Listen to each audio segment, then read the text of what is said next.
Amen. Merci de vous revoir. Nous allons suivre la cadence de l'esprit parce que je me suis informé de ce que vous êtes en train de manger. Alors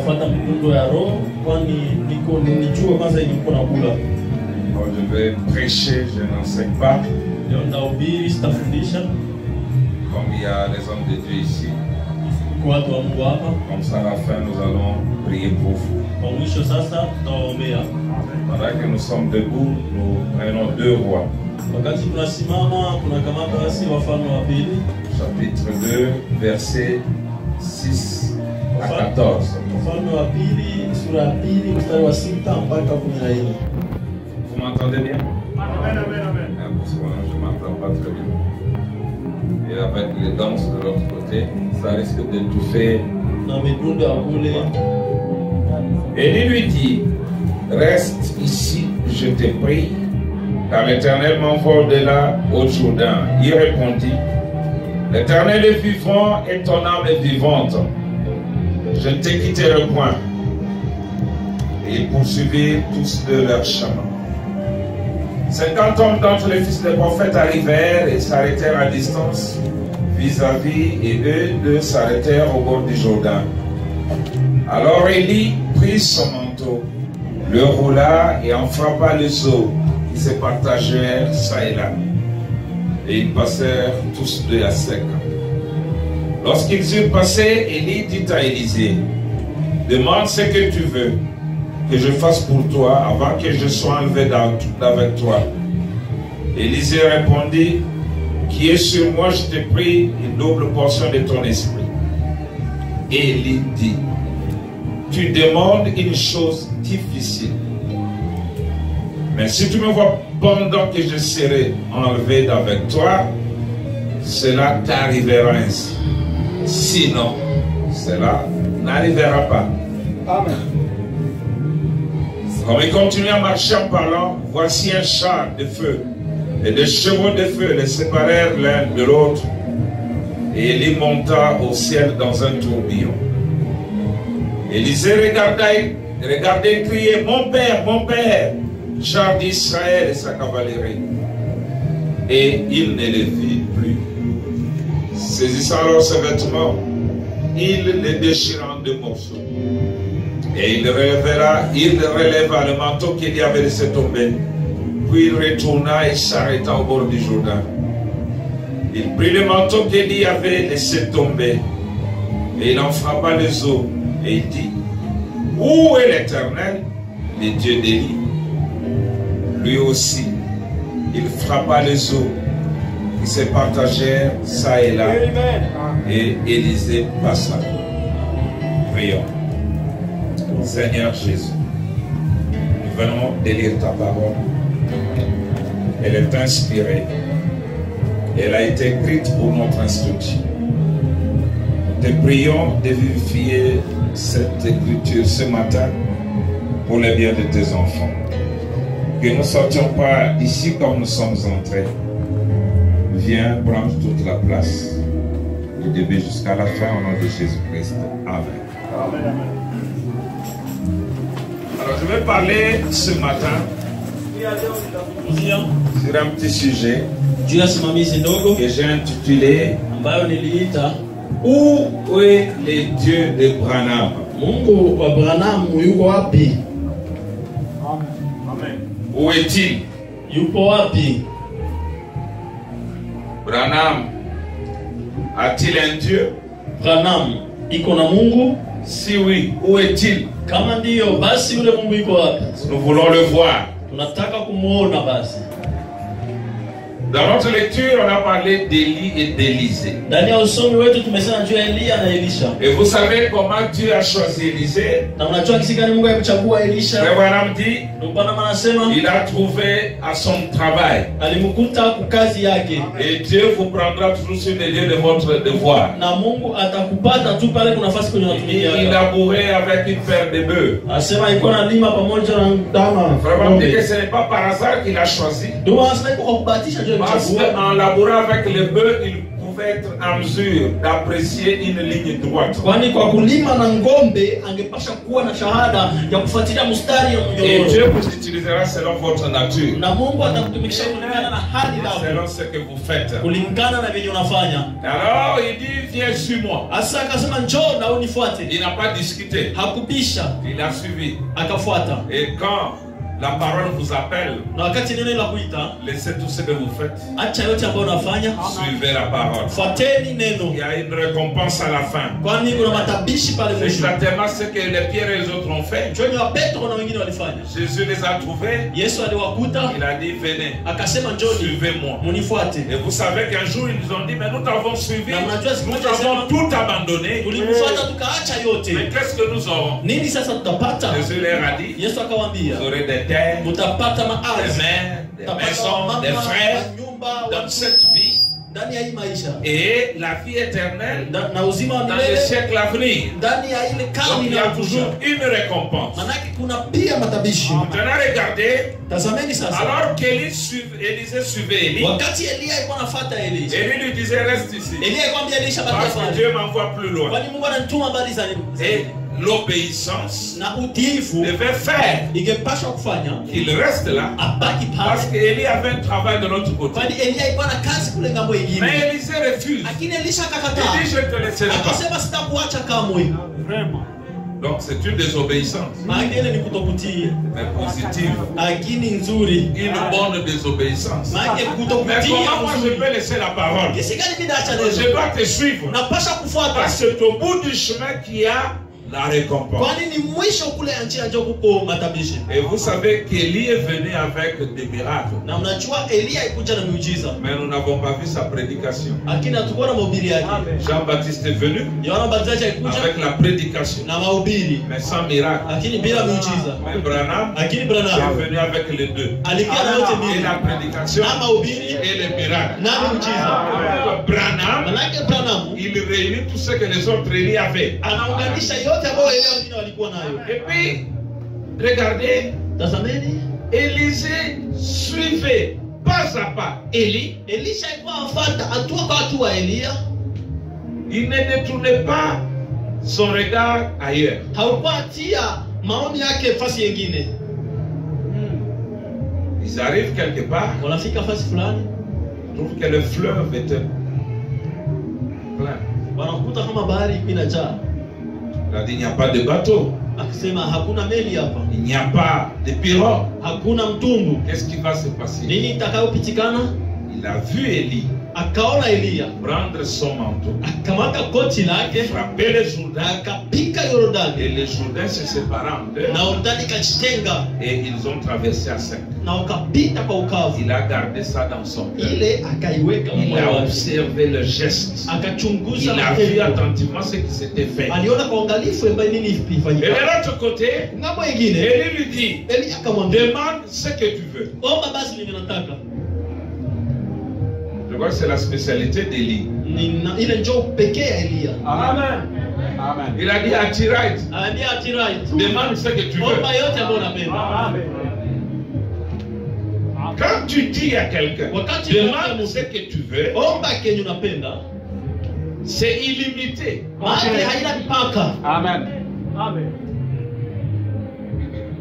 Il peut demander même ta tête. Alors il faut la lui donner. Kichwa chako utaimupa. Jean-Baptiste Yohana Mbatizaji est mort. Pourquoi? Parce qu'il y avait un roi kwani kulikuwa mfalme qui avait dit à la fille, demande ce que tu veux. aliambia binti omba kenye unataka. Et la fille a dit, je veux la tête de Jean-Baptiste. Binti akasema nataka kichwa Yohana Mbatizaji. Et le roi Na mfalme qui craignait Jean, ambaye alikuwa aniogopa Yohana mais devait honorer sa parole. angepasha kutiisha kuheshimu neno On lake, lui donna la tête de Jean-Baptiste. akimpatia kichwa Yohana Mbatizaji. Quand Frère Branham a dit à Tiraït, demande ce que tu veux, Wakati Bwana ameambia atirai omba kenye unataka, ce qu'elle avait demandé ile ambacho aliomba était une chose très grande. ilikuwa kitu kikubwa sana. Et si Dieu vous dit ce matin, Na kama Mungu anakuambia asubuhi ya leo, demandez ce que vous voulez, omba kenye unataka, profiter. Kufaidike na ile. Il faut profiter. Inabidi kufaidika.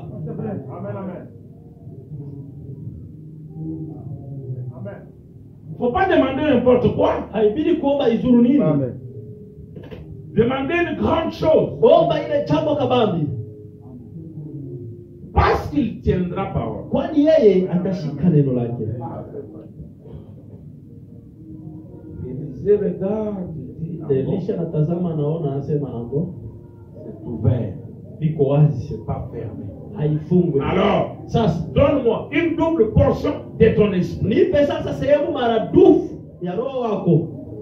Élie dit, Eliya akasema, je demande une chose difficile. unaomba jambo ngumu, Mais si tu me vois, lakini kama unaniona pendant que je serai enlevé d'après wakati toi, nakuwa nanyakuliwa, cela t'arrivera ainsi. ile itafikia vile. Sinon, cela ne t'arrivera pas. Kama sivyo ile itafika. Élisée a dit d'accord. Elisha akasema sawa, Désormais, toka sasa, mes yeux macho yangu seront fixés sur toi. zitatiwa juu yangu. Sawa sisi Nos yeux macho yetu seront fixés zitatiwa sur Élie d'aujourd'hui. juu ya Eliya wa leo. Parce que nous avons quelque chose de grand retiré de lui. Tuna kitu fulani kikubwa cha kutosha kwake. Et vous savez, Na mnajua il n'a pas détourné son visage. hakugeuza uso wake Et il a reçu na alipokea la double portion de l'esprit d'Élie. sehemu maradufu ya roho ya Eliya. Sur son chemin de retour, Kwa njia yake ya kurudi il a trouvé le Jourdain plein. akakuta Yordani na jaa. Il n'a pas dit Élie, Akasema Eliya, Élie, hakusema Eliya, reviens, rudia, ouvrez le Jourdain pour moi. kuja unifungulie Yordani. Qu'est-ce que je vais faire Nini maintenant? nitafanya sasa? Oh, je vais attendre qu'il y ait un bateau. Nitachunga kwa kwemeli? Non. Hapana.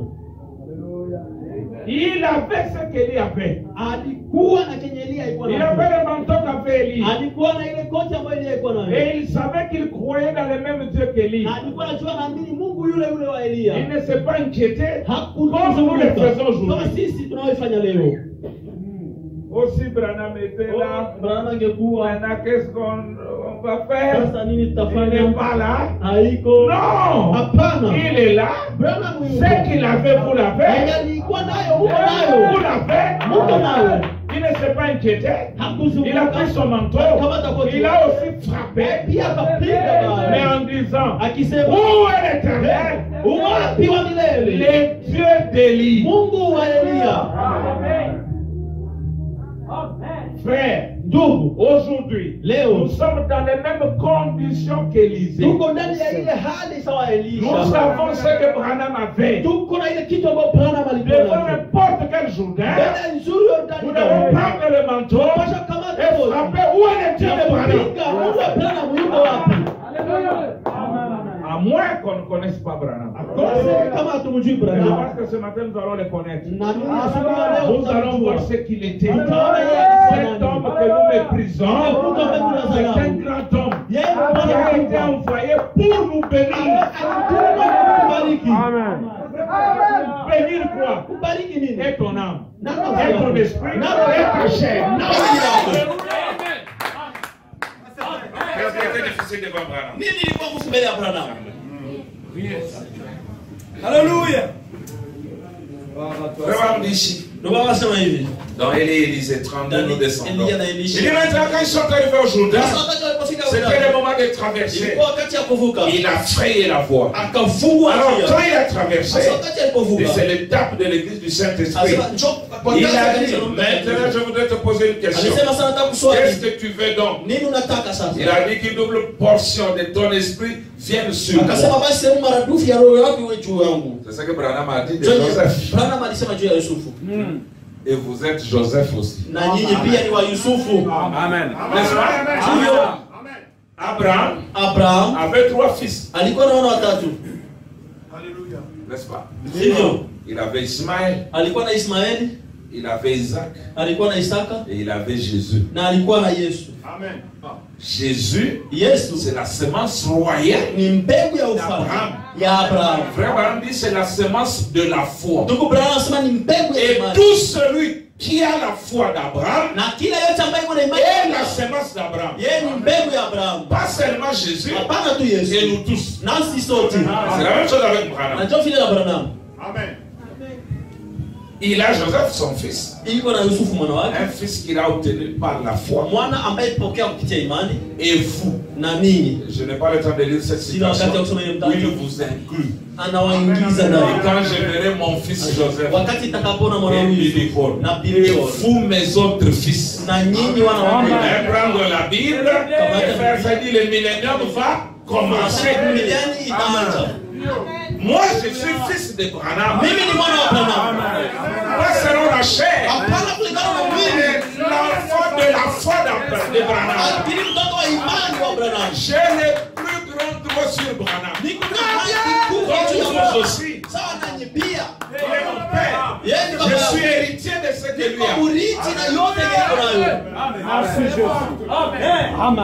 Oui. Ndio. Parce que quand Dieu a dit à Branham, Wakati Mungu aliambia Branham. comme Abraham dans Genèse 12, Sawa Abraham ndani il a ya dit mwanzo. toutes les nations seront bénies en toi. Mataifa zote zitabarikiwa toka wewe. Il est la source de bénédiction. Yeye ni chemchemi ya baraka. Pour moi, Kwangu. pour toi, Kwako. pour lui, Kwake. pour Joseph. Kwa Yusufu. Si Joseph Kama et Yusufu Billy-Paul na Billy ne Paul. croyaient pas dans le message de frère Branham, Hangeamini ndani ya ujumbe ya ils seraient seulement les enfants biologiques. wangekuwa tu watoto wa Mais parce kimwili. qu'ils sont si croyants Kisi nao pia ni de waamini. ce même Kwa message, hii ujumbe ils sont la semence royale d'Abraham. nao ni mbegu ya ufalme ya Abrahamu. Okay. Parce qu'Abraham n'était que le type d'Abraham. Kwani Abrahamu alikuwa tu mfano wa Abrahamu wa leo. Là, c'était dans les ombres. Ile ilikuwa ndani ya Mais ici, nous avons le vrai Abraham leo tuko ndani ya qui est Abrahamu William Branham. ambao ni Abrahamu. Et nous tous qui croyons en lui, Na sote hapa tunaamini ndani nous ya sommes sa semence royale, sisi ni mbegu yake ya ufalme. la semence de la foi. Mbegu ya imani. Alors il dit, qu'est-ce que tu veux donc? Il a dit une double portion de ton esprit vient sur moi. Na sehemu maradufu ya roho yako. Branham dit, voilà comment demander la chose. Na anasema ona kisi gani unapaswa omba kitu. Branham est d'accord avec Élisée. Branham anaitikana na Elisha. Il dit, n'ayez pas peur. Anasema msiogope. Demandez beaucoup. Muombe sana. Abraham qui dit, Ninapenda mtu anasema ile. Amen, que veux-tu? Asema nataka nini? Une double portion. Asema sema maradufu. Élie a dit c'est difficile. Elia isema ni nguvu. Branham dit, Branham asema voilà comment demander la chose. tazama kisi gani banaombaka jambo. N'ayez pas peur. Usiogope. Demandez beaucoup. Muombe ya mingi. Amen. Amen, amen, amen. Ouais, c'est tout vous les sœurs. Nyinyi watada sana. Quand Abraham dit demandez beaucoup, vous me regardez. Wakati banasema muombe sana, muombe ya mingi. Je reprends. Narudilia. Voilà comment demander la chose. Tazama kisi gani N'ayez pas banaombaka. peur. Usiogope. Demandez beaucoup. Muombe ya Vous mingi. devez vous réjouir.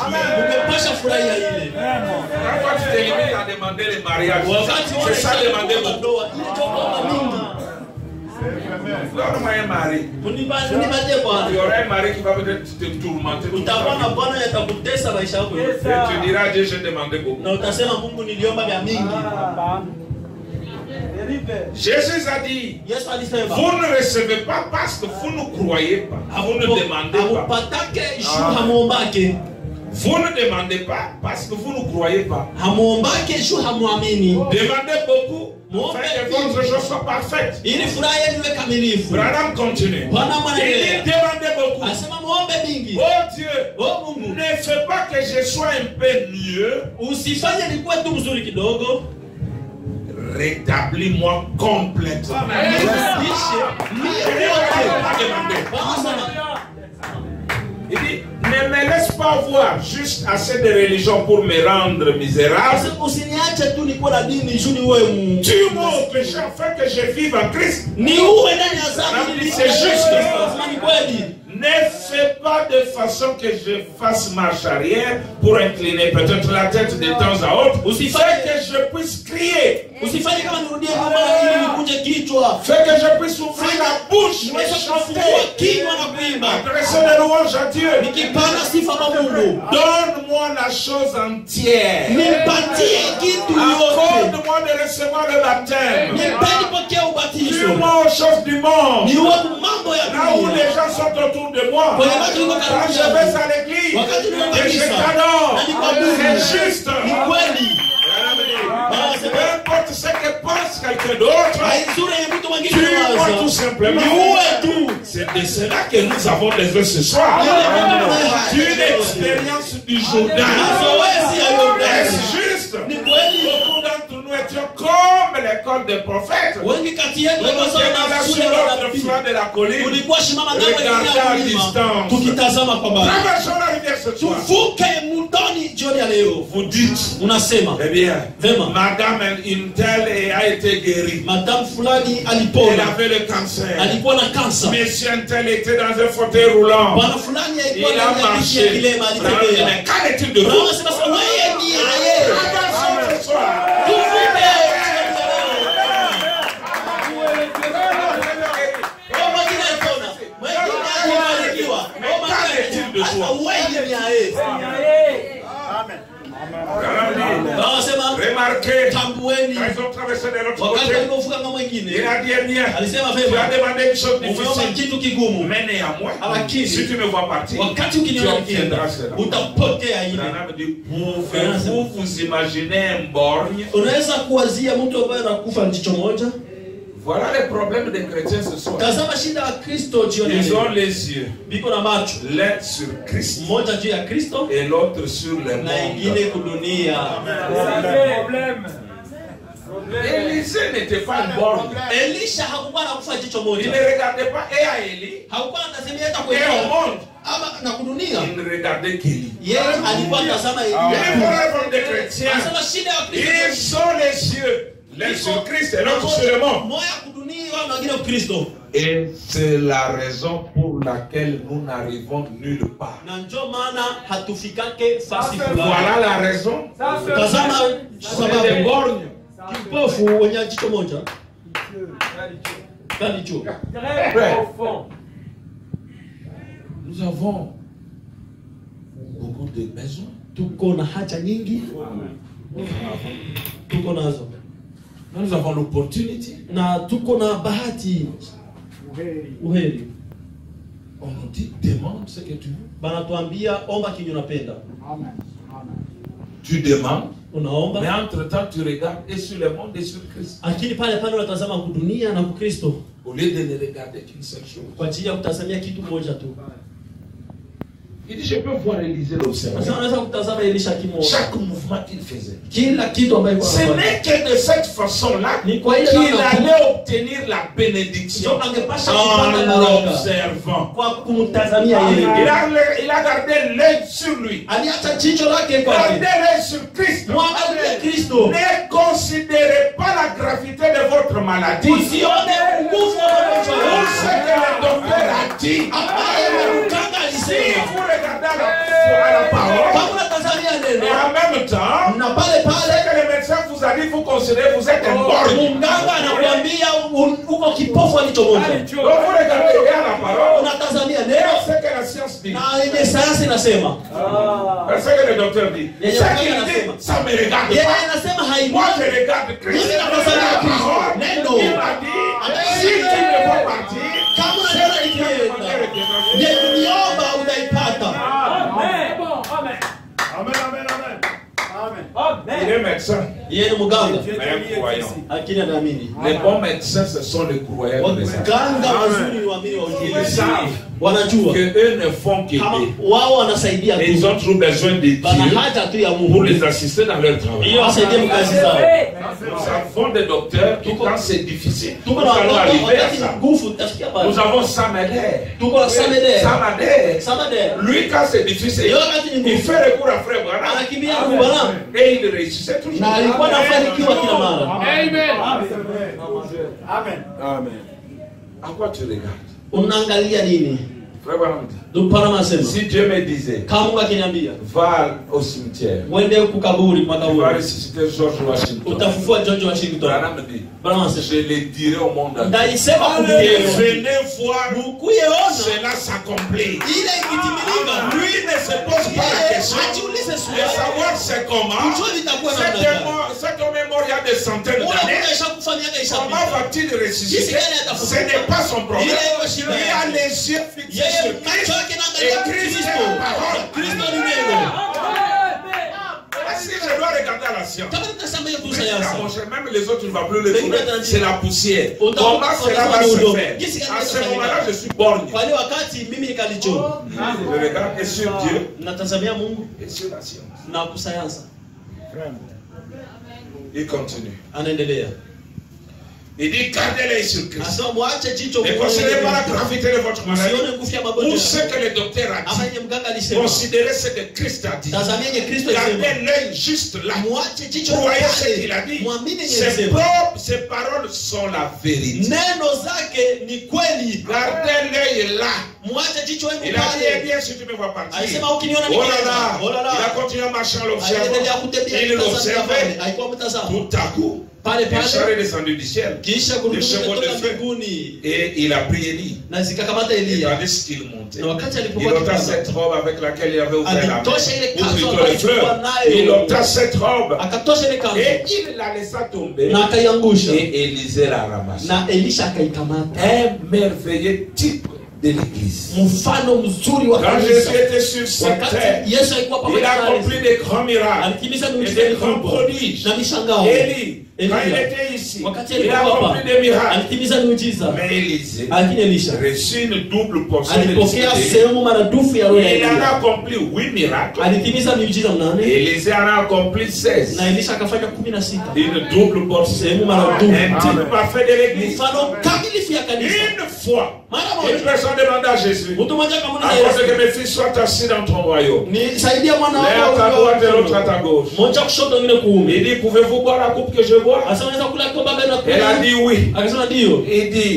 Il a dit, pouvez-vous être baptisé du baptême dont je suis Unaweza baptisé? kubatiza kwa ubatizo Elle a wangu? dit oui. Akasema ndio. Il a dit, vous le pouvez. Unaweza. Mais pour ce qui est d'être assis à ma droite et à ma gauche, kushoto na kuume kwa cela ne dépend pas de ila moi. itokane nami. Abraham dit, Mama asema le baptême du Saint-Esprit ubatizo wa Roho Mtakatifu était donc sur Christ. ilikuwa juu ya Kristo. Quand il fut enlevé, Wakati le jour de aliponyakuliwa la Pentecôte, ya Pentecoste 120 personnes watu 120 entrèrent dans la chambre haute. wakaingia ndani ya chumba cha juu Et là, na pale les yeux fixés droit vers macho le ciel, yao ikiangalia mbinguni il l'observait. walikuwa wakimtazamia Et yeye. quand il a fait retomber là la robe du Saint-Esprit, Wakati pale alipoangusha ile kanzu ya Roho elle a Mtakatifu, reçu une double portion de l'Esprit. kanisa ikapokea sehemu maradufu. C'est la même chose. Ndio jambo ile ile. Le message, Ujumbe chaque dispensation kila kizazi, a le Père,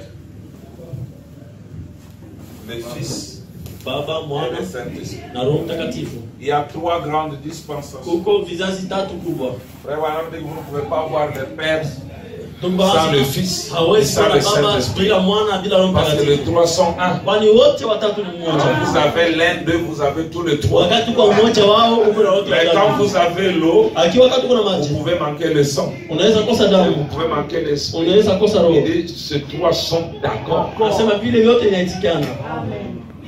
Si une dispensation Kama kizazi moja s'arrête sur le Père, inaishia kwa baba, faux. bongo. S'arrête sur le Fils, Ikiishia faux. kwa mwana, bongo. Ça doit aller jusque dans le Fils. Inapasha enda mpaka kwa Roho Il Mtakatifu. doit y avoir le Père, Inapasha kuwa baba, le Fils mwana et le Saint-Esprit. na Roho Mtakatifu. La même chose. Vile vile. Père, Fils, Baba, mwana, Saint-Esprit. Roho Mtakatifu. Père, Baba, Fils, mwana na Saint-Esprit. Roho Mtakatifu. Dans la dispensation de Moïse, Kizazi ya Musa, la colonne de feu était nguzo ya le Père. moto ilikuwa baba. La colonne de feu dans Nguzo ya moto ndani ya Moizi. c'était le Fils. Ndani ya Musa ilikuwa Et mwana l'esprit qui était sur Moïse na dans roho les ambaye 70, ilikuwa ndani ya Musa. c'était le Saint-Esprit. Wale watu makumi saba ilikuwa Roho Ça Mtakatifu. va de là, Bali inaenda toka juu, ça descend inashuka et ça descend. na inashuka. Au temps de Jésus, Wakati wa Yesu, la colonne de feu était son Père. nguzo ya moto ilikuwa baba yake. La colonne de feu en Jésus était le Nguzo ya Fils. moto ndani ya Yesu ilikuwa mwana. Les 120 Wale 120 Et les autres na wengine étaient le Saint-Esprit. ilikuwa Roho Mtakatifu. Et c'est la même chose. Leo ni ile ile. La colonne de feu c'est le Père. Nguzo ya moto ni baba. La colonne de feu d'Abraham c'est Nguzo le ya moto Fils. ndani ya Abrahamu ni mwana. Et le même esprit sur Na ile nous roho juu yetu C'est le Saint-Esprit. C'est le Saint-Esprit dans la dispensation du Saint-Esprit. Les autres étaient le Saint-Esprit dans la filiation. Les 70 c'était le Saint-Esprit dans la paternité. Si vous limitez l'esprit sur le frère Branham, c'est faux. Il devait partir pour que l'esprit descende sur nous et que nous puissions aussi résoudre nos problèmes. Comme lui les a résolus.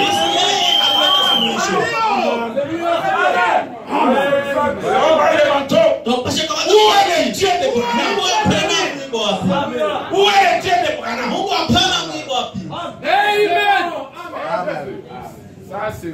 Et les choses que j'ai fait, vous les ferez aussi. Et vous en ferez davantage. Vraiment faire la différence entre vous ferez le plus grand et davantage. Et vous les ferez davantage si c'est partout dans le monde. Il y a beaucoup de gens et nous ferons plus d'œuvres que lui. Mais il y a aussi l'œuvre la plus grande qui est donner le Saint-Esprit, donner la vie éternelle aux croyants obéissants. Maintenant écoutez. Oh là là.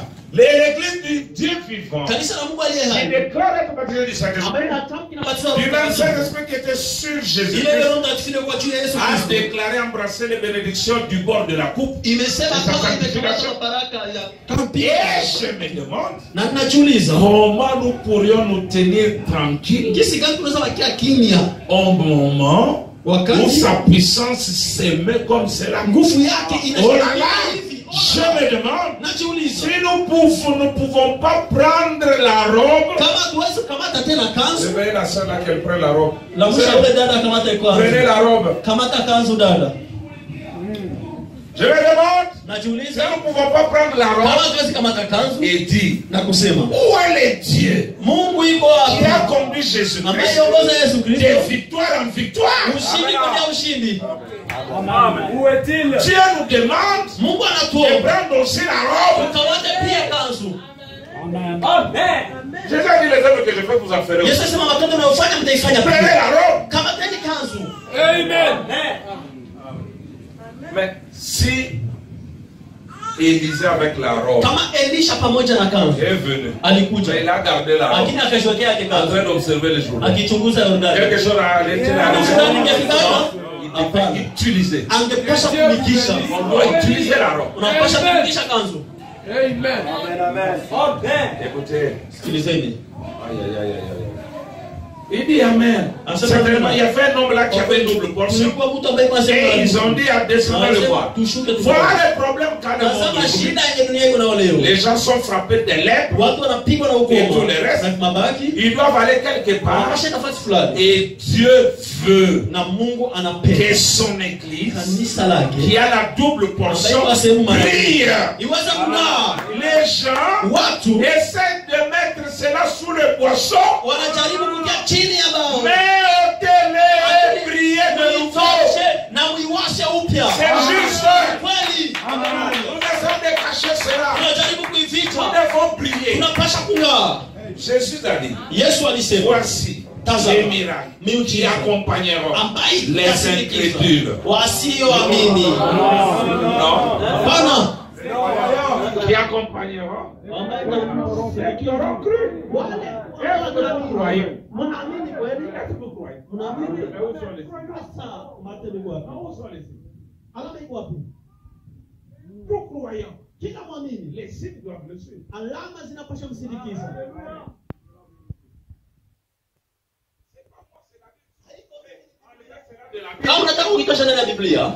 Nous croyons.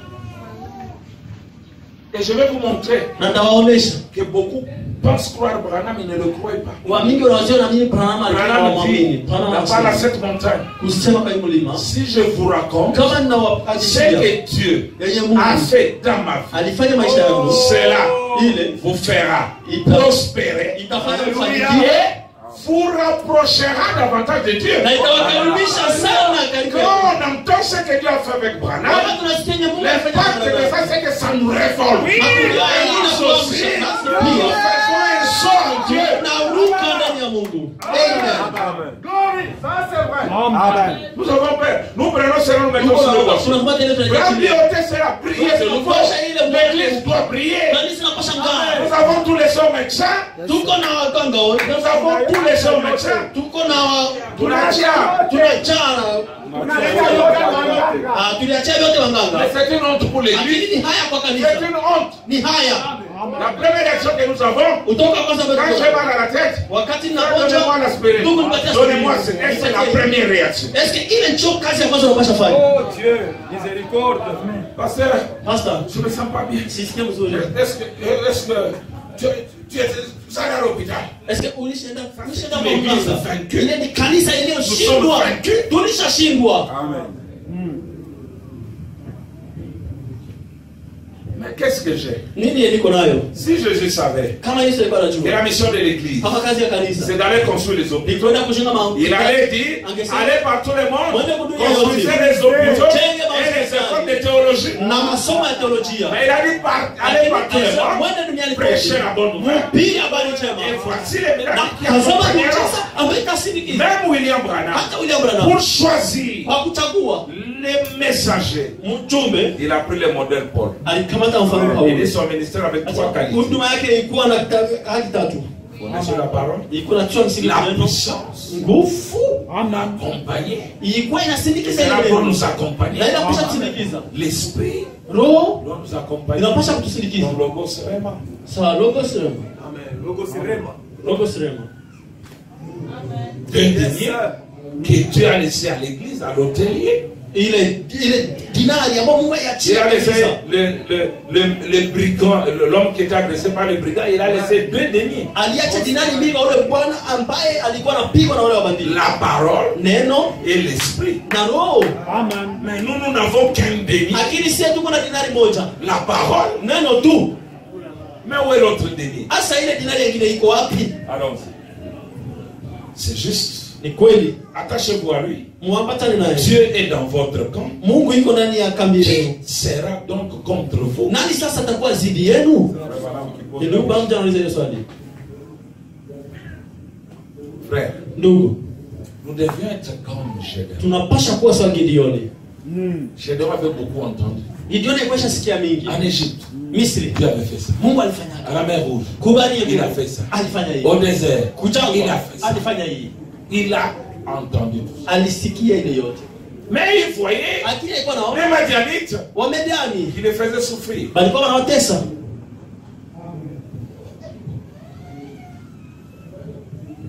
Quand ils sèment, Wakati le temps wanapata de moissonner, ils wakati viennent, ya ils prennent. kuvuna, wengine walikuwa wanakuja na vuna. Et ce jour-là, Na ile il siku était là en cachette en train de moudre un peu de pain. alikuwa akitwanga ngano Et l'ange de l'éternel, na malaika wa Bwana c'est akaja. l'ange de l'éternel, c'est l'éternel. Na malaika wa Bwana ni Bwana yeye mwenyewe. Amen. Il dit, voyons héros, bonjour. Akasema jemadari mkubwa, jambo. Il regarde Dieu. Akamtazama Mungu. Il dit, Akasema kama kamba voyons héros. acha vitu ile ya hodari. Ça doit être notre réaction ce matin. Inapasha kuwa mjibu yetu asubuhi ya leo. Amen. Oh, voyons héros. Oh, modari mkubwa. oublie. Hapana. Un voyons héros en cachette. Hodari mwenye En anajificha. train de moudre. Iko na twanga. En cachette pour manger. Anajificha tu. Mais si Dieu est avec nous, Kama Mungu iko et nasi. où sont les prodiges qu'on nous a racontés? Walituelezeaka. Dieu ne l'a pas blâmé. Mungu Dieu lui akumkemea. a donné raison. Mungu akampatia sheria, akampatia. Vraiment. Grand ministre. C'est ça. Njoo hii. Au grand pasteur. Oh, mchungaji mkuu. Non, il faut refuser ce titre. Inabidi ukasini. Nous Kama ne voyons rien. tuone kitu. Les deux. Et aujourd'hui, quand quelqu'un témoigne de ce que Dieu fait, Wakati unashuhudia Mungu oh non, anafanya. le cas de miracle est passé. Oh, wakati Oh non, il se vante. Oh, Non, frère. hapana Il ndugu. faut aussi témoigner. Et c'est Dieu qui au milieu de nous. Oui, monsieur. Ndio Bwana. C'est correct. Imaginez-vous, Brahim, il va dans les campagnes, il rentre, il n'a jamais témoigné de rien. Anarudia hawaishuhudia kitu. Dans nos églises, nous ne témoignons Kanisa plus. zetu Nous hatushuhudii. sommes là à remplir la tête. Tuko pale tunajaza Ça ne vichwa. suffit pas. Haitoshele. Ça ne suffit pas.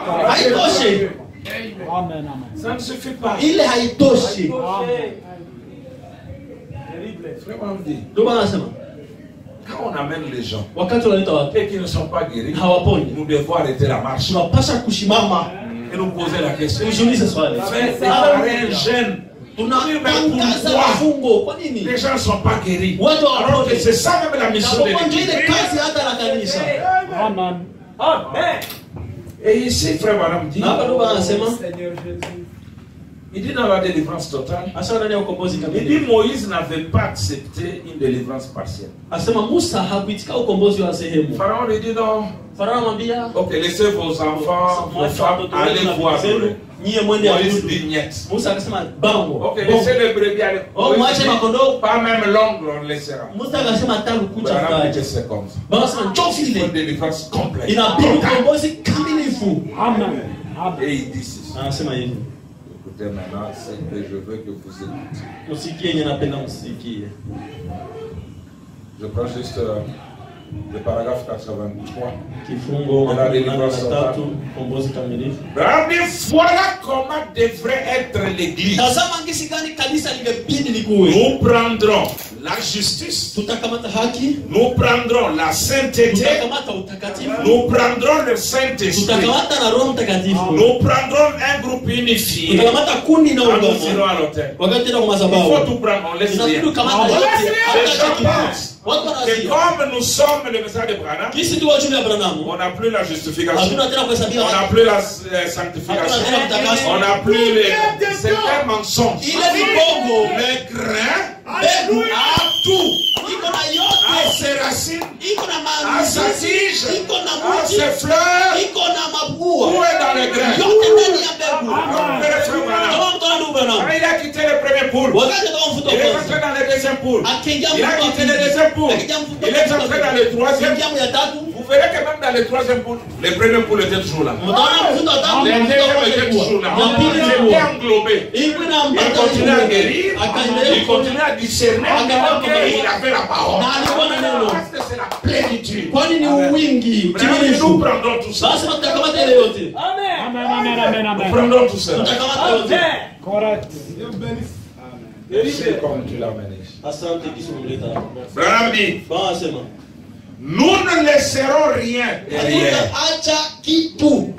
Nous prendrons tout. Tutakamata Il yote. ne restera pas un seul ongle ici. Hakutabakia hata likucha hapa. Écoutez, Sikilizeni. vous savez, Mnajua des gens watu peuvent prier wanaweza omba de telle sorte que le diable soit obligé de lâcher prise. anaweza shukisha kuacha. De faire pression. Tutapiga Et il msukumo. dit non, je laisse cette soeur ici. Mimi naacha huyu dada. Je laisse ce frère ici. Parce que la pression est forte. Kwani msukumo ni ya mingi. C'est la mission de l'église. Ndio ya kazi ya kanisa. C'est notre mission. Ndio kazi yetu ile. Amen. C'est bon. Comment David pouvait supporter Kisi gani? de voir la brebis de son père Angeweza kuona kondoo ya emportée baba par yake un loup. ibebwe na mbwa mwitu. Il a réuni son courage. Akatia Il a mbivu. frappé l'ours. Il Akapiga a arraché la msukumo. brebis. Akanyang'anya kondoo. Nous voyons un frère faible. Tuna amini ndugu. Il est en train de rétrograder. Msaifu iko Oh, na laissez nyuma. lui, c'est un Oh, rétrograde. mwache ishara. Non, frère. Hapana Nous ndugu. devons nous réunir. Hapana shiunga. Prier même pour lui. Pour qu'il puisse revenir dans la foi. Nous ne devons pas laisser la brebis du maître Kondoo ya baridi. aller dans la bouche du lion. Ndevu kinywa ya Dans la simba. gueule du lion. Kinywa ya simba. Voilà pourquoi Muone kwa nini? Dieu a appelé David Mungu aliita Daudi l'homme selon mon cœur. mtu ambaye analingana na roho moyo wangu. Ah oui. Frère, nous laissons le diable commencer à se jouer de nous. Tunaacha shetani aje kuchezesha. Vraiment. Tunamwacha. Prenez cette brebis là. Ba- Kama C'est pas grave, j'en ai encore d'autres ici. Ningaliki na wengine hapo. Jésus dit, Yesu anasema on laisse les 99. utaacha wale makumi On na suit l'unique là. fuata ule mmoja. Voilà un bon berger. Tazama mchungaji mzuri. Quand il la retrouve, Unasema wakati il anamkuta la met sur les épaules. anamtia Il dit, mabega. c'est la partie forte de son corps. Anasema ni sehemu ya Il la nguvu. ramène à la bergerie. Anampeleka kwenye Et il y a la gloire au ciel. Anampeleka mbinguni. Je crois que nous devons changer. Mimi tunapasha badilika. Comment ça se refroidit? Wakati ndugu anakuwa baridi, Nous devons aller plus vite. tunapasha na bio Pour bio. le réchauffer. Ili tukutie Et le moto. ramener dans la Na bouche. kurudisha ndani ya Au zizi. lieu de dire, bon, ça va. Katika kusema J'ai tuangalie. d'autres. Non. Niko na wengine hapana. Il dit, nous, les gens peuvent prier Anasema watu wanaweza de kuomba telle sorte kwa nukta que les diables soient shetani obligés de anashurutishwa lâcher prise. kuacha. Amen. Amen. Amen. Maintenant, écoutez, Ça, ça me sied. je vais donner une citation. Niko mtacho wengine hapa. Là où je pense que les Pentecôtistes sont Kwenye faits. nawasi wa Pentecoste walifeli. Je dis seulement ça et je pense aux expériences de William Branham. Napita nasoma hii napita kwa masomo Nous ya prenons la robe. Paragraphe 14, nous commençons. 14 Vous tunaanza. ne pourrez jamais Hauwezi kamwe épuiser l'amour kumaliza upendo et la miséricorde de Dieu envers vous. na rehema ya Mungu kwa ajili yenu. Vous dites, Unasema, eh bien, oh, je n'aime pas trop déranger. sipendake Te déranger, Père. kusumbua baba. Il veut être dérangé ainsi. Anapenda asumbuliwe vile. Amen. Il le veut. Anapenda vile. Amen. Ne pensez jamais que vous pourriez demander trop à Dieu. Msiwazie kama unaweza kuomba mingi kwa Mungu. Oh non, hier j'ai demandé. Oh, jana J'ai niliomba. demandé. Oui, là, il m'a donné. Il m'a donné. Non, mais là que j'arrête. Sasa naacha. Non, Hapana. non. Hapana. Amen. Nous ne demandons pas. S'il y a des gens qui demandent, Kama ce sont wote les enfants wabaki d'Abraham. ni watoto wa Abraham wabaki. Alors que c'est eux qui ont le privilège de demander tout ce qu'ils ya veulent. kuomba yote ambao wanapenda. On va sauter ce troisième, mais le troisième pour le second. Unaweza kuruka kwa mfuta tatu ni nini? On obtient des choses insolites. Tunapokea mambo ya mbaya.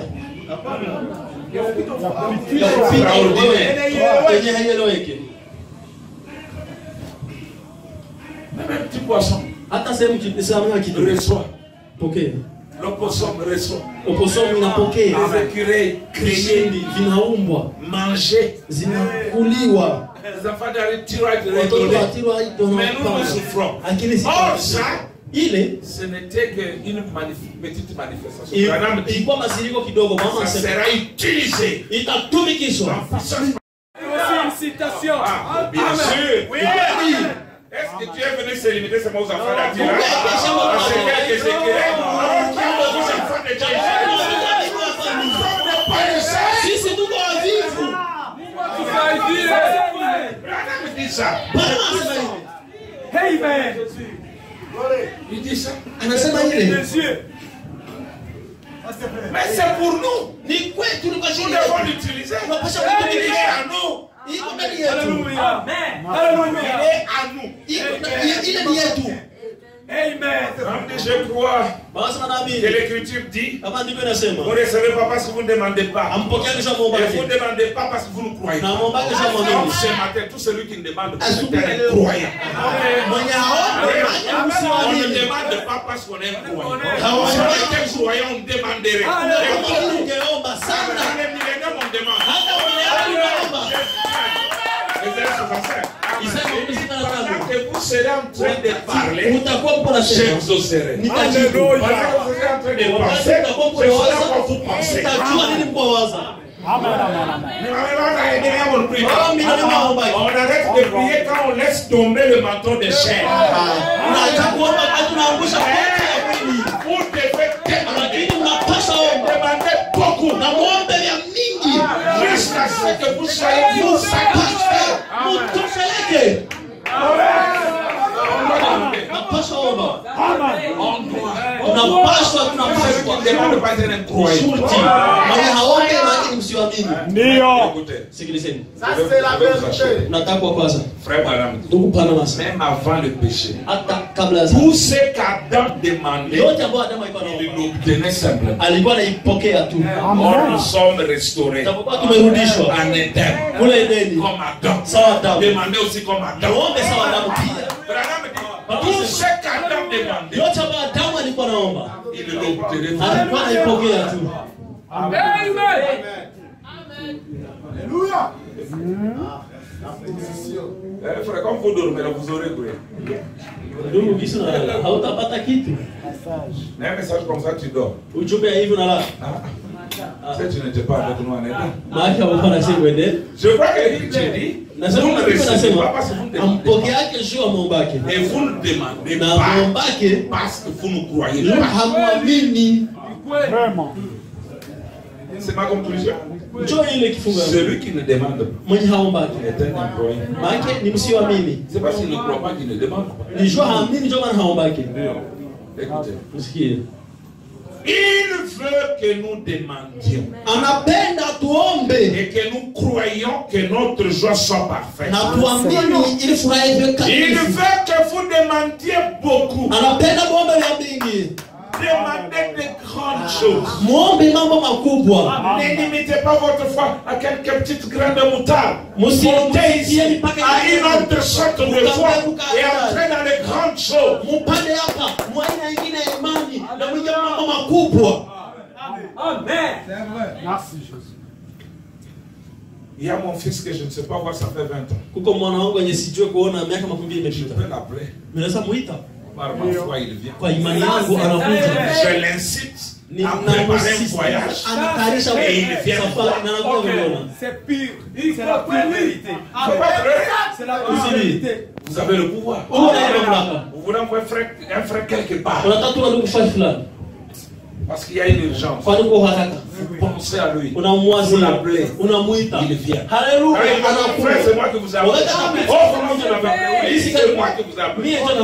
Ça arrive plusieurs fois. On est en train de limiter notre foi de tout. Nous limitons notre foi de tout. Alors que c'est un temps extraordinaire.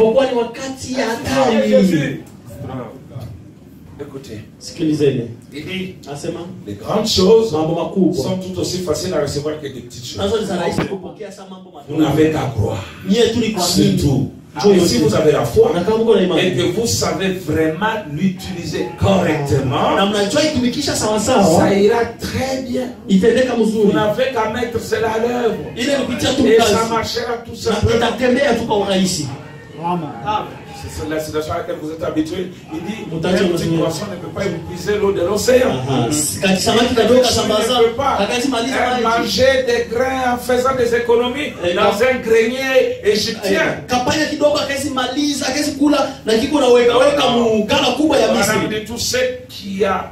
Tout ce dont vous avez besoin. Et maintenant, je suis dans la gloire. Se trouve en vous. Buvez seulement. Buvez et grandissez. Un petit grain d'oranger planté, il ne s'inquiétera pas de savoir où est-ce que je vais avoir des oranges. Son problème c'est de boire, germer, boire, grandir, boire, sortir des fleurs. C'est ça que Dieu a fait de nous. Il a mis tout cela en nous. Mais buvons seulement de l'eau de sa parole. Et produisons les choses dont nous avons besoin. Changeons notre condition de vie. Amen. Maintenant, je dois laisser ça. Parce que je ne veux pas que nous puissions. Quand Élisée rentrait, la première chose c'était le Jourdain. Et vous savez comment avec l'Aaron, il a frappé le Jourdain. Et le Jourdain s'est partagé en deux. Il arrive. Il ne se plaignait plus. Celui qui a reçu Élie, il a vu partir, il ne se plaint pas. Il trouve une femme. Oh, on veut vendre mes enfants. Qu'est-ce que tu peux faire pour moi? Qu'est-ce que tu as dans la maison? Un vase d'huile. Pas de problème. Prends les vases d'huile que tu peux avoir vite. Commence à verser. La femme a rempli jusqu'au moment où il n'y avait plus de vase. Ça c'est Élisée. C'est l'homme qui a rencontré Élie. Il a trouvé un monsieur qui pleurait. Oh, le fer de hache de tout est tombé dans la rivière. On va m'amener dans l'esclavage. L'homme qui est en contact avec Élie a fait monter le fer.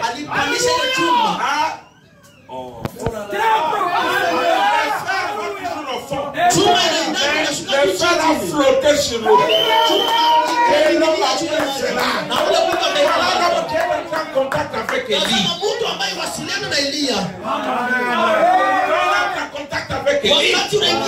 Mais nous regardons un peu notre Élie.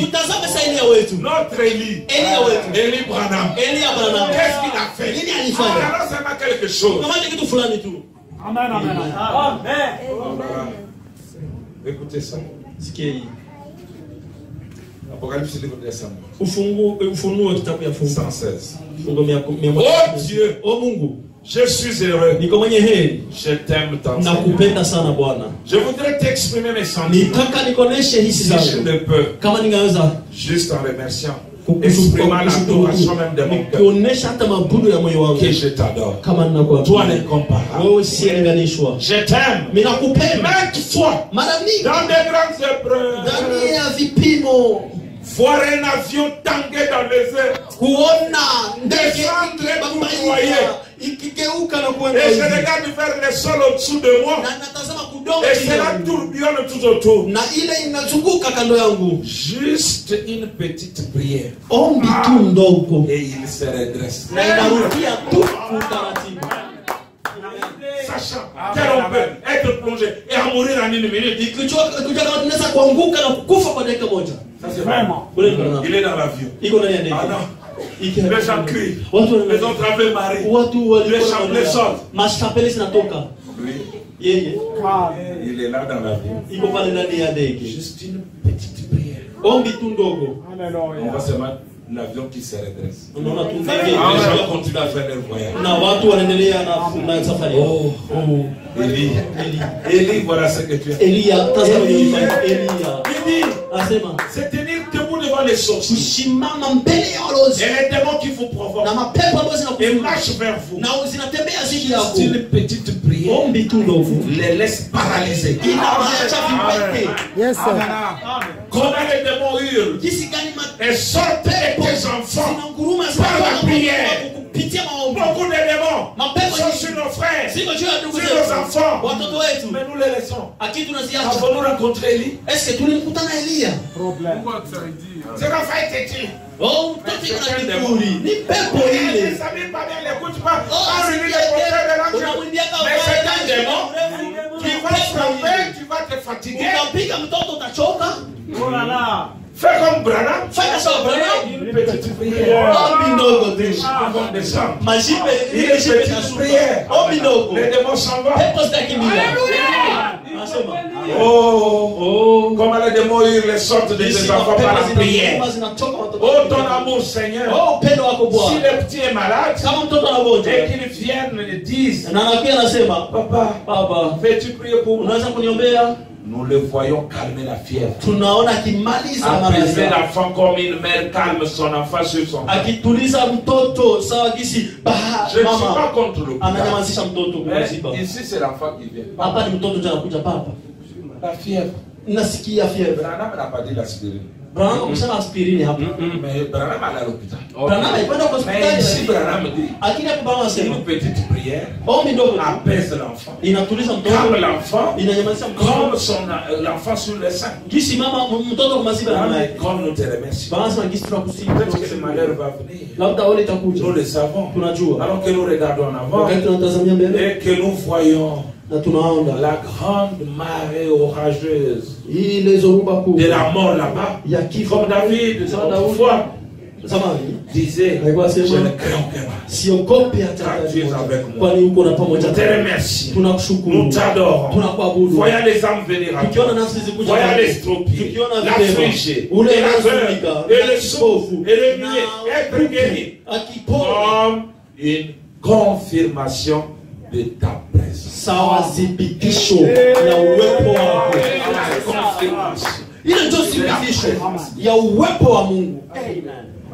L'église en a besoin. C'est vrai. Kweli. Tu es miraculeux. Mungu ni wa miujiza. Depuis avant le commencement. Toka kabla ya Il est mwanzo. toujours miraculeux. Yetu ni wa miujiza. Dieu est un miracle du début Mungu jusqu'à la ni fin. miujiza mwanzo mpaka mwisho. Partout il est. Fasi yote wenye iko. Les miraculeux toujours là. Ah, wa miujiza yuko Il ne faut pale. pas haïr cela. Haibidi Il ne kuchukia faut pas hivi. rejeter cela. Usitupilie C'est hivi. la vie même de Dieu. Ni maisha hata ya Mungu. C'est Misri. un petit bâton. Ile meli dogo Devient serpent. inageuka ile Ce fimbo sont des miracles. inageuka ile yote ni miujiza. Il est miraculeux. Ule wa miujiza Dans l'harmonie de l'unité. ndani ya umoja. Paragraphe 142. Là, je prends seulement des petites choses. 112 Parce que nous devons prier. kwani tunapasha Nous kuomba, devons prendre la robe tunapasha kamata et kazi prier pour les enfants de na Dieu. kuombea watoto wa Mungu. Branham dit déjà au paragraphe 143. Pale Il 112 dit téléphonez au docteur Samader ce soir jioni ile et demandez-lui ce qu'il fait namuuliza yule Dr. Samader nini quand anafanya il se trouve dans une situation wakati difficile. anajikuta ndani ya hali nguvu. Il dit téléphonez-lui. Asema C'est un mumwite, docteur, yeye ni un mkanga, docteur américain. mkanga wa Kiamerika. Pas comme le docteur congolais. Hapana sawa Un kama wewe docteur hapa, américain. mkanga wa Amerika, Un grand docteur. mkanga mkubwa. Comme j'ai toujours dit, si vous avez votre diplôme ici, on ne va pas vous admettre. Vous devez Ici, d'abord là, faire des cours et des cours. Ukienda na diploma yenu hapa hawatakuitika kula, mpaka soma tena. Et demandez-lui Asema muulize ce que lui fait yenye yeye anafanyaka quand il se trouve dans une situation difficile. wakati anajikuta ndani ya hali ya nguvu. Il vient chez moi. Anakuja kwangu, Il s'agenouille. anapiga magoti, Et là, il se prosterne devant Dieu. na pale anapiga magoti mbele ya Mungu, Lui et moi. yeye na mimi, Jusqu'à ce que Dieu donne une vie. mpaka Mungu apane ono. Et Haleluya. demandez-lui. Na Si muulize une seule fois, cela a failli. ile ishashindwa wakati mmoja. Téléphonez-lui à Kufranga zangu Il mumwite. tient une grande clinique là-bas. Yeye yuko na hospitali kwa kule. Demandez-lui comment il a pu obtenir cette clinique-là. Muulize namna gani alipata hiyo Quand hospitali. il était chez moi, Wakati il alikuwa me kwa disait que la fille avait besoin d'une clinique. alikuwa yujilia kama mji kuna Je lui kazi ya ai dit hospitali. exactement où elle serait construite. Na nikamwambia kwenye Et itajengewa. que celui qui la construirait. Na ni yeye ndo Il atajengaka. a dit on n'est pas obligé d'acheter cet endroit. Asema hatuna Il mfano a ya dit kuuza cela nafasi. fait 25 ans. Depuis que c'est au tribunal de Boston. Mpaka iko kutembea na boss. Je lui ai dit, Nilimwambia. ainsi dit le Seigneur, Hivi asema à Bwana. moins de 24 heures, cela sera à vous. Nikasema Vous serez une clinique là, utakuwa na elle hospitali sera kubwa. construite en briques rouges. Vous serez un écritoire à bord. Ainsi de suite comme cela. Na hivi Il a kadhalika. dit, Billy, je ne douterai de toi.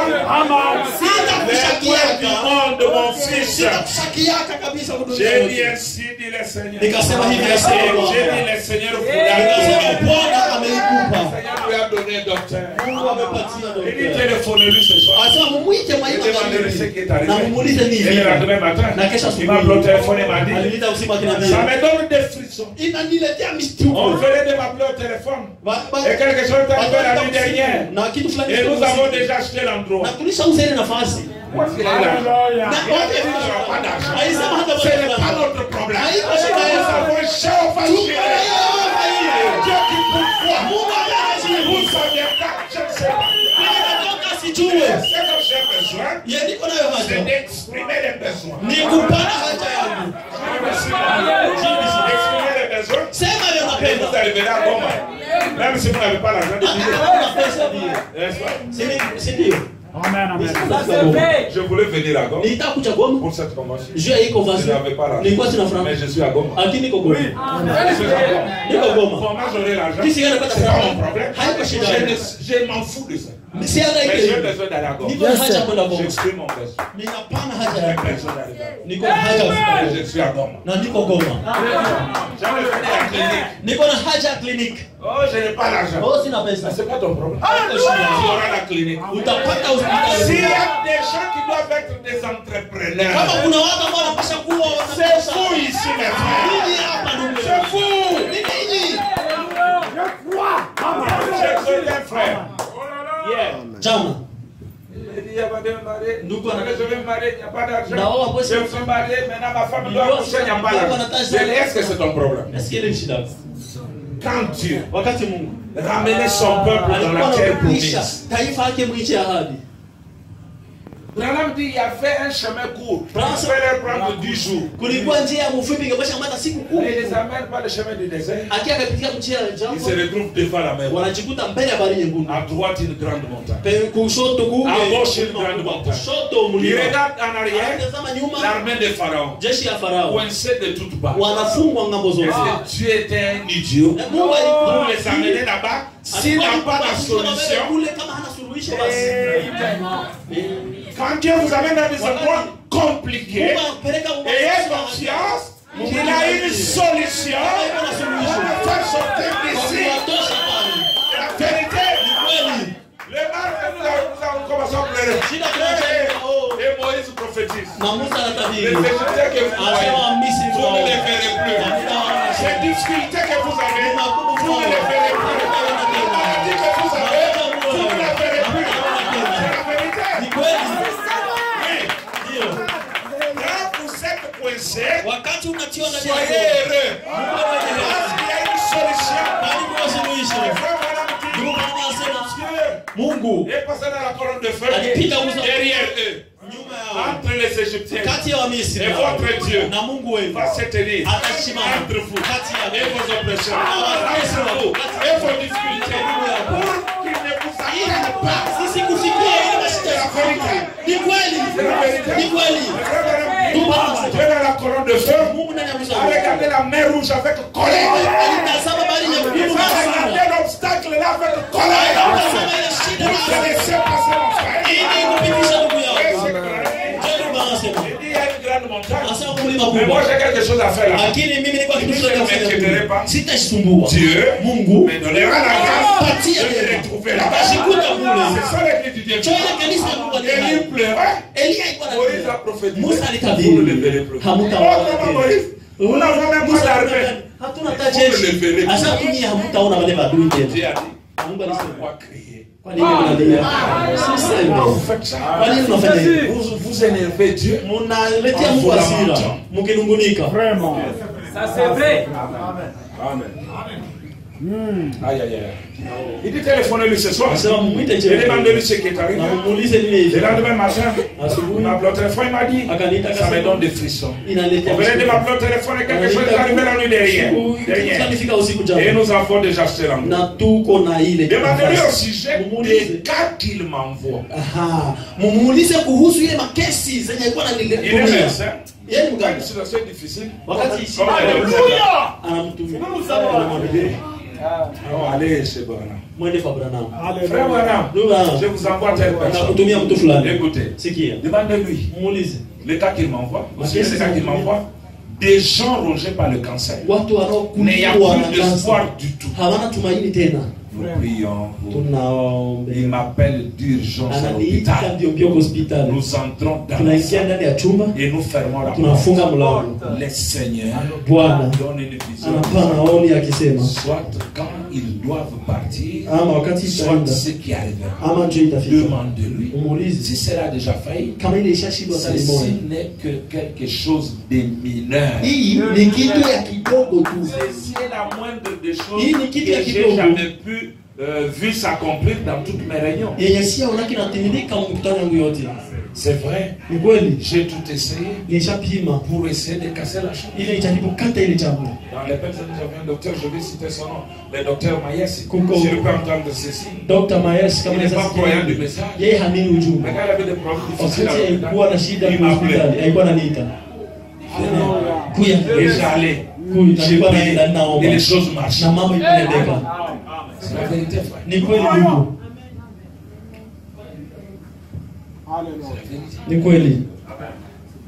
devons regarder Élie. tunapasha kutazamia C'est Elia. pas pour le regarder, Hapana mtazama tu, mais pour qu'il nous jette la robe. lakini ile atutupie kanzu, Et la robe na kanzu n'est pas à garder, haiko ya mais kuchunga, à utiliser. ni ya kutumikisha. Abraham dit, Biblia inasema hivi dans un super sens. ndani ya ile siku, 176 nous descendons. 176. Il dit ce matin, Anasema asubuhi ya quand cette maman amenait ce petit enfant rouquin, elle s'est tenue ici, l'arme coulant sur ses joues. J'ai dit, qu'est-ce qu'il y a, soeur? Nini ndio dada Il a hiyo? répondu, Akajibu. Frère Branham, Ndugu Branham. il a la leucémie. La leucémie.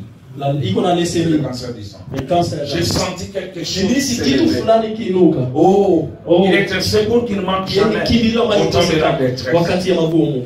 Tenez, Shikeni.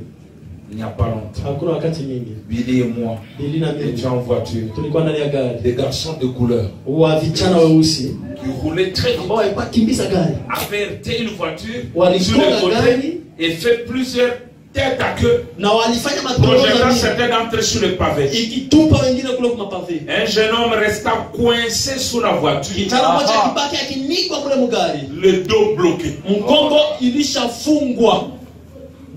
Les autres garçons sautèrent de la voiture et Wengine wa kijana itoka mugari commencèrent à le soulever. na wakaanza Il kumuinua. dit, oh, je vous en prie, Akasema ona ne wasi faites pas cela. usifanye vile. Mon dos est brisé. Mgongo wangu unafunika. Non, Oh, vous allez me tuer. Mutaniua. Vous allez me tuer. Mutaniua. Ne faites pas cela. msifanye ile. Il dit, Akasema oh, nous devons te dégager de là. utosha kule. Elle est en train de prendre feu. Iko na waka gari. Ne les remuez pas. Oh, Vous msike. êtes en train de m'écraser. Mungu ananifunja. Vous allez me faire mourir. Ne Mutaniua. faites pas cela. Msifanye ile. Mieux voir qu'elle brûle que je meurs. Au Au moins, lieu de me brûle. tirer comme ça, Ni j'ai trop de douleur. kwa ajili ya kunikokota vile nilikuwa lumia sana. Branham arrive. Brahma. Je lui criais là-dessous. Ningekuwa mnanamikia kule chini. Fiston, Kijana, es-tu chrétien? wewe ni Mkristo? Il répondit non, monsieur. Akajibu hapana bwana. J'ai dit, il Ningesema ferait mieux de prier. ungefanya heri uombe. Il a dit kwa oui, hivyo. monsieur. Ndio bwana. Le 6e sens s'est mis à l'heure. Ile hisi ya sita Je ikigeuka suis kazi. quelque part passant derrière la voiture. Amen. Nikafanya kwa fulani kizunguka Je gari. ne le saurais jamais avant le jugement. Sitajua kabla ya hukumu. Mais tout d'un coup, Lakini pale la pale voiture se redressa. gari ikageuka. Et il fut libéré. Na akakombolewa. Il se releva d'un bord. Sain et sauf. Bila shida. Qu'était-ce? Ni nini? Un secours qui ne manque jamais dans la doctrine.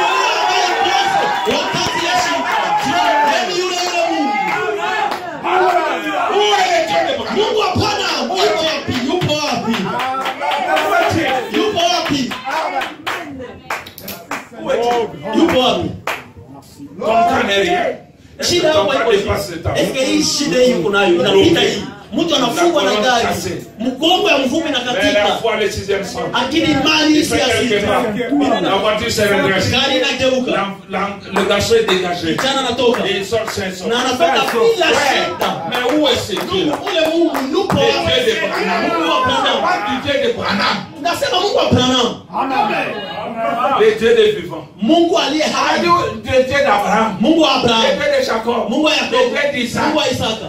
Mais où est Asa yupo le wapi? Dieu de Grand Billy? Mungu wa Billy Le Dieu de William. Mungu wa William Branham. C'est grand homme. Yupo Où est son Mungu. Dieu? Mungu wake yupo wapi? Pourquoi Dieu l'a enlevé de la terre? Kwa nini Mungu aimondoa kudunia? C'est pour que la robe vienne. Ni ili ile kanzu iweze kuja. Il y a beaucoup de cas comme ça ici. Kwa mambo ya mingi. Oh. Nous revenions toujours là, 182. Tunaingia Une msaka jeune femme de couleur conduisait sa voiture mwanamke wa Et mweusi nous ambaye fait amebeba gari Plymouth. yake.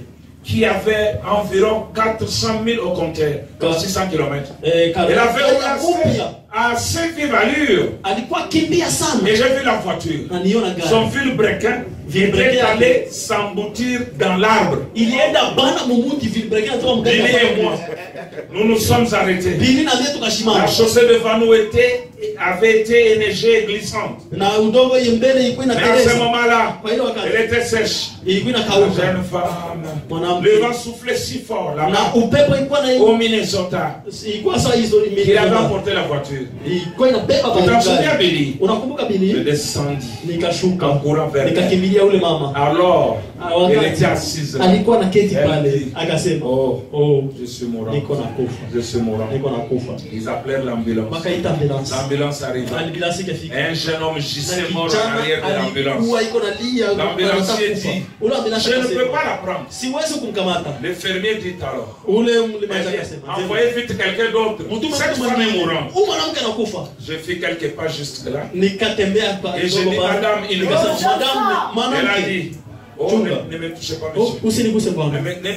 Ne touchez pas. Usiniguse Mon dos. mgongo yangu. J'ai dit, madame, Nikasema, madame, êtes-vous chrétien? uko Mkristo? Elle me regarde. Akanitazama. Et j'ai ajouté, Na je nikaongezea, suis un ministre de mimi l'évangile. ni mwinjilisti. Si vous êtes mourant, Kama uko nakufa, où en êtes-vous avec Dieu? sasa unafikia wapi na Mungu? Elle dit, monsieur, Akasema, bwana, je veux le devenir tout de suite. mimi nataka kuigeuka Et Mkristo le zaidi. sixième sens Na s'est mis à kisa l'œuvre. sita La ikasimama. puissance de Dieu descendit. Akashuka. Elle put sortir de la voiture Akatoka mgari sans le secours de personne. bila msaada La wa Mungu. puissance de Dieu est à Nguvu toi. ya Mungu Ce iko secours hapa. qui ne manque jamais Ndio maikosi. dans la détresse. Yesu. Nous marchons par la foi. Tunatembea kwa Nous imani. vivons par la Tunaishi kwa foi. imani. Les justes vivront par la foi. Wenye haki wataishi Nous kwa devons imani. vivre de cette façon. Vous aimerez davantage avoir ce sixième sens. Ce sixième sens. Inclinons la tête, vous allez nous prier. Je vais terminer. Nitamaliza. Femme qui dit, Ndugu anaanza je anasema, vais bientôt terminer. nataka kumaliza. Écoutez frère, Sikia ndugu. écoutez ça. Sikia hii. Possédant Kimi les na portes de l'île. lango la adui. Voici une dame ici Tazama mwanamke hapa qui se demande ambaye anajiuliza s'il va avoir son bébé. kama atapata mtoto wake. C'est exact. Ni kweli. Vous avez déjà assisté à une de mes reines. Ulishafanya mikutano Et je vous ai promis par Dieu un bébé, n'est-ce pas? na nishakuahidi kupitia Mungu mtoto, Très sivyo? bien. Vema. Alors, rentrez Sasa rudia. chez vous Rudia kwa et ayez-le. Ne vous inquiétez plus à ce sujet. usisumbue na ile tena. Écoutez ça. Sikia. Écoutez. Sikia. Ça, c'est le Dieu de Branham. Ule Mungu wa Abrahamu. La semence de discorde. Mbegu ya tilafu. C'est long, mais je prends une partie. Nakamata sehemu fulani ni ya mrefu. Je prends juste en bas ici. Nakamata hapa chini. Écoutez. 128. 128. Maintenant, Sasa puisses-tu le lui accorder? umpatie hayo Bwana. Il dit, combien dans l'auditoire le croient? Asema wangapi ndani ya chumba Vous wana? voici ici, tous les deux debout devant la lumière, Tazama sote tunashima mbele ya nuru.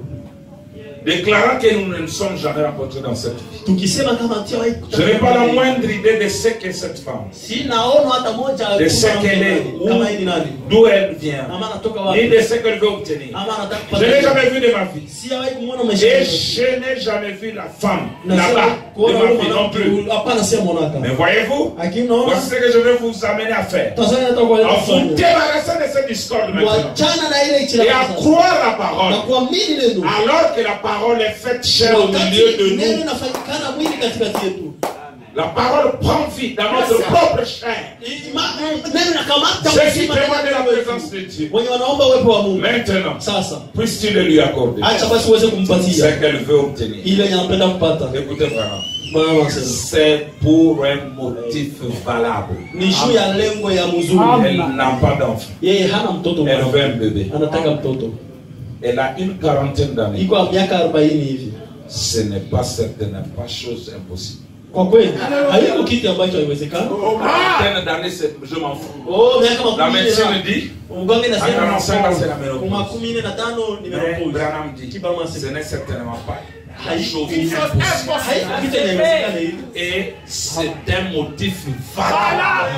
Na ni lengo ya Quand mzuri. tu as besoin d'un enfant, Branham dit, c'est un motif Ni lengo ya mzuri. au moment où les femmes Wakati cherchent les enfants, wanatoka watoto ne veulent pas avoir des enfants, wapendi wapate watoto. prennent des chats et des chiens. Wanakamata Mais toi, tu as besoin d'un enfant. wewe uko na C'est acha un motif valable. ni lengo ya mzuri. Et Dieu doit te le donner. Unapaswa La kumpatia. vérité, Ni kweli. où est le Dieu de Branham? Mungu hapana mliko wapi?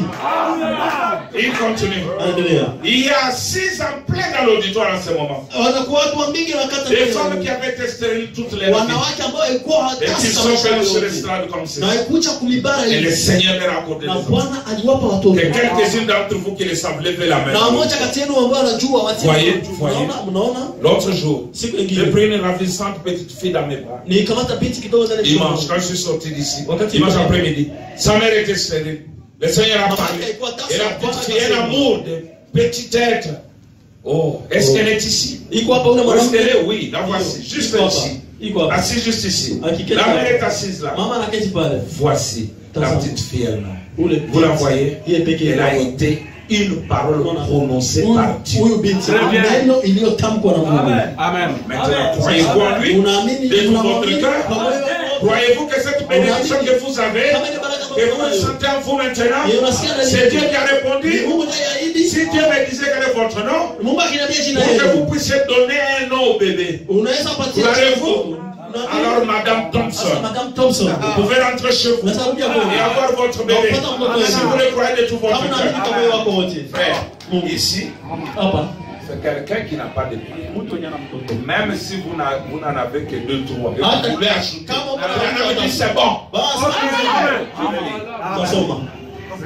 D'abord, c'est la petite dame.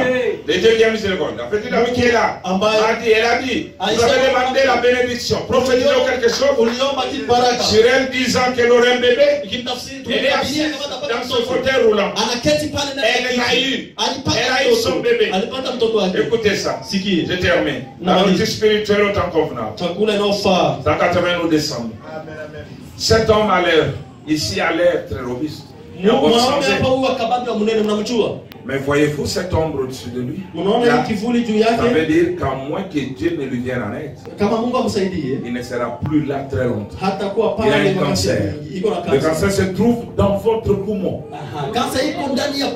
Maintenant, le Fils de l'homme est ici. Il a un fardeau sur son cœur. Petit garçon, petit enfant. Pas vrai? Croyez-vous que Dieu peut me dire, j'ai cet enfant? Amen. Le frère dit, oui, je sais qu'il est peur. Il est peur. Il a des petites pertes de connaissances. C'est comme une forme d'épilepsie. Il vient d'en avoir une tout récemment. Ce matin. Le papa dit ce matin. Ce matin. Vous croyez que vous allez rester en vie pour élever ce garçon? Et qu'il ira bien? Il a dit oui. Où est Charlie Gott? Où est-il, Charlie? Où es-tu? Je pensais qu'il était ici. Par ici, Charlie. Larry, où es-tu? Larry. Où est-ce qu'il est ici? Est-ce qu'il est ici? Son petit garçon avait la même chose. Exactement la même chose. Où es-tu, Larry? Viens ici une minute. Eh bien, voilà. Son petit garçon avait la même chose. Son père et sa mère sont de très bons amis. Il y a des années, j'étais là-bas et ce petit garçon était pris de crise. Il perdait connaissance. Il n'avait plus conscience de rien. C'était l'épilepsie. J'ai discerné ça. Ce petit garçon, j'ai demandé de le guérir. Il n'a pas une seule depuis. Voilà son père et sa mère. Et quand c'est ici quelque part. Et voici le petit garçon. Maintenant, est-ce que vous croyez, monsieur? Monsieur Larry. Vous croyez, monsieur? Puisse le Dieu du ciel vous accorder la même chose. Et vous donner des vivres pour élever cet enfant. Que Dieu vous bénisse. Prions. Dieu bien-aimé. Viens lui en aide. Il prie. Retournez maintenant en lisant. Dans la joie. Donnez gloire à Dieu. Pour lui. Oh oui. Il était de la Louisiane. Effectivement, de la région de Lake Charles. C'est vrai. Voyez-vous? Je peux capter vos pensées maintenant. Que Dieu soit loué. Eh bien, vous demandez une bonne chose. Vous voulez avoir un bébé. Vous avez eu des enfants déjà. 2 ou 3 enfants. Mais vous en voulez un autre. Puisse le Dieu du ciel vous raconter. Je vais juste vous imposer la main. Dieu bien-aimé. On a cette femme, c'est que son cœur désire. Parce que c'est une noble cause. Au nom de Jésus. Maintenant, allez voir cet enfant. Dieu est bon. Voyez-vous ça? Il sait tout ce dont nous avons besoin. Il pourvoit à tous nos besoins. Si nous le croyons. Il a dit si tu peux le croire. Je vais seulement vous mettre en contact avec les gens. Sœur, raconte son témoin. Dada, sema ushuhuda wako. Frère, raconte ton témoin. Ndugu, sema ushuhuda wako. Il est Dieu. Il a dit. Yeye akasema, si nous le voyons, kama tunamwona partir, anaenda, il Atashusha kanzu na mtaijilisha na mtasema Mungu wa Abrahamu iko na ile Yordani itarudia nyuma ili tupite. Yeye ni Mungu, ule Mungu. Tulishashuhudia kuhusu neno lake. Sasa tutasimama na tutafunga macho yetu. Na watumishi wa Mungu karibuni hapa. Na tutaomba Mungu kwa ajili ya wale wote wenye kuwa na mahitaji. Tutafunga macho sisi wote. Tutaimba. Imani yangu inakuangalilia Bwana. Je, mnajua kuimba ile nyimbo hapa?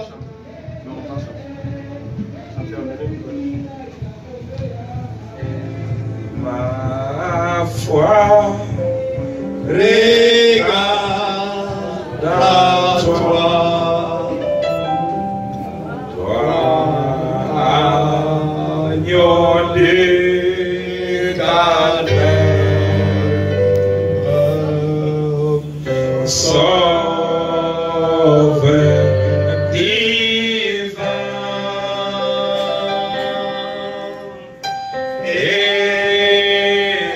Écoute-moi quand j'ai pris, ôte tous mes péchés, oh l'espoir de ces jours éternels. À toi que ta grâce infinie fortifie mon infirme.